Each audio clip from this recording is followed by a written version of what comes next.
ও বাবা, আজকে রান্না করেছো লাউয়ের খোসা ভাজা, আলু দিয়ে, চিংড়ি মাছ দিয়ে লাউ ঘন্ট, আর করেছো টক, জাপানি পুঁটির টক। বাহ, খুব ভালো রান্না হয়েছে। কারণ কালকে ভাইফোঁটাতে রিচ রান্না খেয়েছি, আজকে খুব হালকা রান্না করেছো এবং মাছের অম্বল করেছো। খুব ভালো খাওয়া হবে। দাও দাও দাও, ভাত দাও, তাড়াতাড়ি খেয়ে নিই।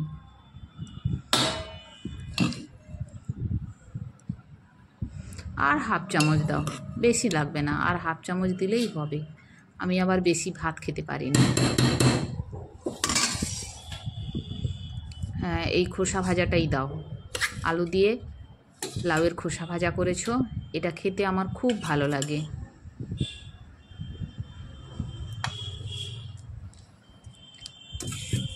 আমি খাওয়া শুরু করে দিলাম। এরপরে কি দিচ্ছ? আচ্ছা, চিংড়ি মাছ দিয়ে লাউয়ের তরকারি, বা লাউতে চিংড়ি মাছ দিলে খুব ভালো লাগে। আচ্ছা, এরপরে দিচ্ছ মাছের টক। আমি কি দুটো মাছ খেয়ে নেব? আচ্ছা।